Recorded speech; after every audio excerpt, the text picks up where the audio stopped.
All right, it's lick of the week time. This is number 5. I don't know how I haven't run out of licks yet, but it's not really a lick actually. This is a kind of a groove or a rhythm. It's called Partido Alto. I don't know if I'm saying that right or not, but I stumbled on this rhythm when I was back when I actually used to study different, trying to learn. This is a Brazilian thing works with sambas and all that kind of stuff. But I used to know more about to explain more about the tradition of this style and everything. But I'm just going to apply this in a really square way. So you can do the research yourself if you want to get more into it. Look up Partido Alto. You can educate yourself. There's plenty of information on the internet. There's lots of really good books about Brazilian drumming and Afro-Cuban drumming and Latin drumming, Latin music. You should listen to Latin music if you want to really play that style. But this is just kind of a little exercise. So Partido Alto rhythm goes, and it's normally written out in eighths and quarters. I'm writing it out in eighths and sixteenths because it applies more to, if you're going to apply it to like any kind of dance beat or pop groove or funk groove, it would fit better in this time signature into 1 bar of 4/4 rather than 2 bars of 4/4. So that's it. 1 and E, 4 and 1 and E, 4 and. It keeps repeating over and over again. So I'll just play a couple exercises on the drum set that are, pretty easy, and then I'll put it with like a samba groove, and then I'll just do some other combinations. So, okay, the easiest way to get this down is just familiarize yourself with the rhythm, Partido Alto rhythm, and try to keep time with your right foot, for instance. That's what this is written out here. So now you have.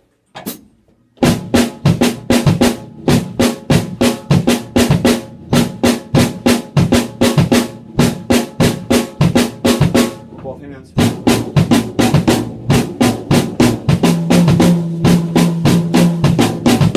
That's the idea there, pretty easy. And then you can make it into a 3-limb thing by keeping time with your right foot and your right hand. Now you got this.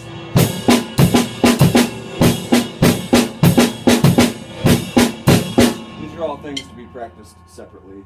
I'm just kind of flying through them to make this video a little shorter.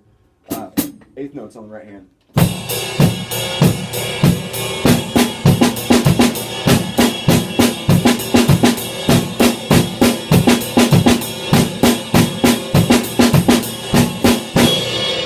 So you can keep adding and adding.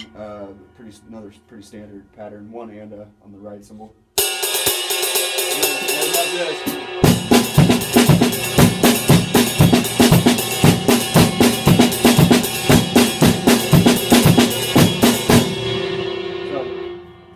The ultimate goal with this, what I wanted to do with it when I started messing with it was, I wanted to put it with a samba pattern, so I'd have the samba foot pattern, pretty standard pattern, and then I wanted to put it around the drum set, that rhythm around the drum set. So kind of came up with this idea. I don't know if someone else came up with this idea too, but this was what I came up with out of my head. So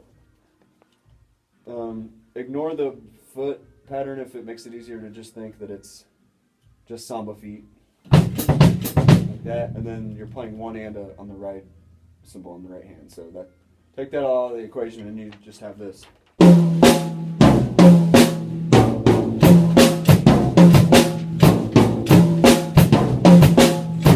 It's actually on the cross stick, so.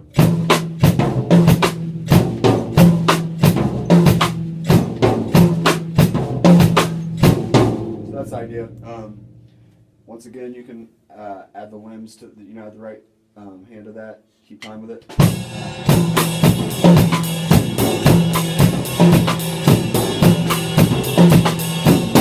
Put it around the drums however you want. That's just how I did it. So here it is with the samba foot pattern and the 1 and on the right hand. So just a few variations here. Slow down.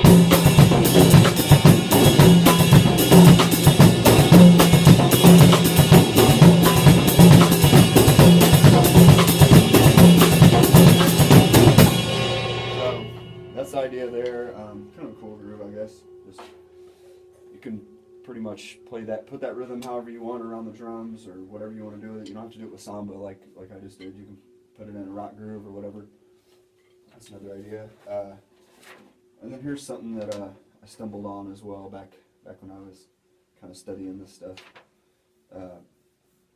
If you just take a really basic snare drum exercise like this, it looks pretty easy. Flam, left, right, left, right, left, left, right, left, right, left. So 1 and out, E and out, E and, 4 E and. Flam at the beginning. Put that on 2 different sound sources, like a tom and a snare, for instance, or a cymbal and a snare, or 2 different cymbals, or a cowbell, or whatever. Put your 2 hands on 2 different things, and with that pattern, all of a sudden you have a bossa clave pattern. It's not just a regular son clave 3/2 son clave thing. It's bossa clave, this particular rhythm, and then you have partito alto on the other hand. So you get kind of a cool combination like this.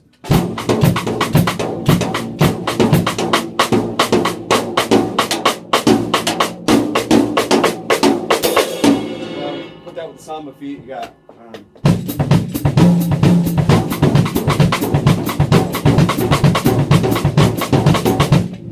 That's just an idea too. So you can put different rhythms together and write them out in this way, and just look at them as a snare drum exercise. It makes it a lot easier to practice and get them down. So hit the pause button if you need to there.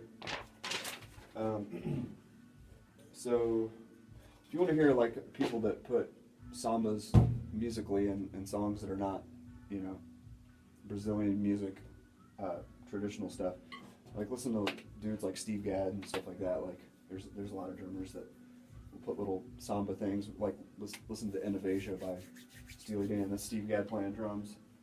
He does some pretty cool stuff. So that's pretty much it. Cool. Then a good thing to practice is just making sure that you can play your different variations of sambas and go in and out of different ones and different combinations. So here's an example of that.